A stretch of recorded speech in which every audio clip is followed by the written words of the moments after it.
you have some very nasty people, I'm afraid. Is it maybe not also that you're planting the seed in their consciousness because you're telling them these letters have certain connotations? Well, again, I know of no person in the world that can ever do that. If you can plant a seed in a person's Of course you consciousness, can. well, why doesn't the doctor cure illnesses by planting a seed of good health? Well, Why don't the probation service plant seeds of ordinary lives in criminals well, so we don't have repeat offenders?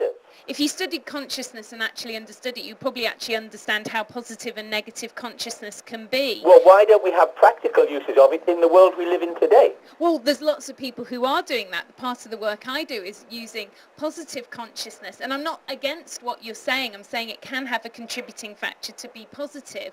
But I don't think that in itself might be enough for some people. Well, what I find is that when I change their names, I then get them to do the positive side, which is after the name change, Andrea, where I get them to plan their future and then to do some creative visualization of what they want. Oh, well, then that's a positive thing. That is, but it doesn't work the other way around. You can't just do the creative visualization if you're not in a positive letter in your name. It doesn't work.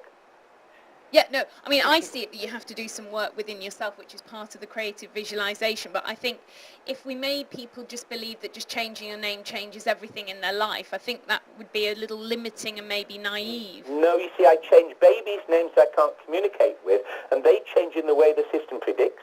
I've also used this system for animals. Now, I can't communicate in the same way with an animal, and yet they've changed in the way the system predicts. I rarely ever see my clients. It isn't face-to-face. I didn't even see the animals or the babies. So, Lawrence, I know I've asked you this before, but, you know, in terms of if you have a belief in reincarnation, or you don't have a belief in reincarnation, but if you believe that, you know, that you have a contract, as we talked about before you're born, on certain things that you want to learn, certain lessons that you need to learn in this life, when you change your name, then do you not change those lessons? Aren't you changing your karma in a sense? I do hope so. Now, first of all, this is going to upset most people there. We did not, when we did the research into reincarnation, find any evidence of karma unless the person requested it. It is not compulsory. If you want to go back and try and put something right, you can try and do so, but it was not necessary. People, what can I say, can ask for anything they want on reincarnation. There is no guidance, no advice given. And just as we make wrong decisions here on earth, people make wrong decisions in heaven.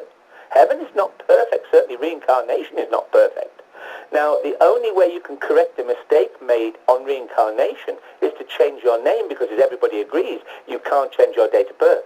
So if you did not ask to receive love, and there are many people out there, men and women, not receiving love, if it is not in their name, then the only thing they can change is their name. That's not true, because that would contradict with actually the work that I do as a regression therapist with people who've changed and healed many things in their life by going into their subconscious minds, and they haven't changed their names at all. Well, I'm not going to go into past life regression. When we researched that, we found that it was not of the value that people thought it was. But because if when you travel understand back, but if you understood consciousness as a research, you can create whatever you want to create, because the thoughts of the researcher create the reality of the outcome. well, again... And that's in quantum physics, so you need to understand quantum physics to understand what you're saying. Well, we're back to 0-point quantum physics, which basically, what can I say, you're here on Earth living in a three-dimensional world. Exactly. Where the particle sizes are none of the size that quantum physics wants. Heaven is where quantum physics is, where the particle sizes in the next dimension are much smaller, and you get what you think immediately. But quantum physics doesn't want it to be certain sizes. Quantum physics isn't linked to sizes. Quantum physics is linked to things you can't actually see. I think we need to move away from quantum physics. Well, I don't think that that I or our audience really understands quantum physics. Sanyya, is that I've worked over 18 years. I've got a lot of people's lives changing for the better by just changing their names in the way that name analysis predicted. And I don't plant seeds in people's lives. I don't work with the date of birth, because some of my clients do not know the date of birth, but I am getting some very positive results on people I never ever meet. I don't see them, so I'm not influencing that in any way whatsoever. Before we let you go, I mean, could be a conversation that we could probably have for at least the rest of today. At least. You are definitely of the opinion that changing your name changes your destiny, changes your life. Well, there's you've only got to look at the evidence around. Even in the world of entertainment, you have entertainers who have worked for years and years under one name without any form of success whatsoever. Now, the one that I normally quote when I talk to an audience is Arnold George Dorsey, who worked for 15 years as a singer. He got nothing. After 15 years, bless him, he was actually sleeping in phone boxes in London. Mm-hmm. And he changed his name under the direction of his management. He took the name Engelbert Humperdinck. He did not change his date of birth, his parents, education, background. He did not change his recording label, his agent, anything that was there, even the type of songs he sang. And suddenly, with the new name, he had 6 #1 hit records rivaling the Beatles in their day. He bought Jane Mansfield's mansion in America out of the proceeds. He grew a moustache. The year later was voted the world's #1 sexiest man. And at 70 years of age, he is still working and earning money. He was in this country last year playing to packed audiences. Now, it never, ever happened in 15 years for Arnold George Dorsey. It happened overnight for Engelbert Humperdinck.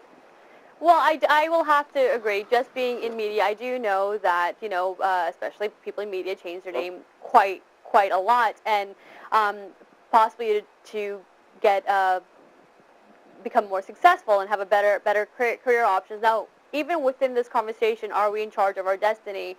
There's so many different fields that we can explore, and I think that one thing we have to conclude is that we just have to agree to disagree. Well, the one thing I'll end on, if you don't mind, Sanyya, is that to me we have free will throughout the entire worlds we inhabit.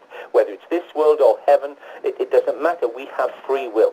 And on that note, I do, of course, we do have free will, and the choices that we make and the thoughts that we think and possibly the name that we have legally decide what our destiny is going to be. Yes. You've been watching Broken Silence. I'm Sanyya Gardez. I'll be back next week, same time, same place.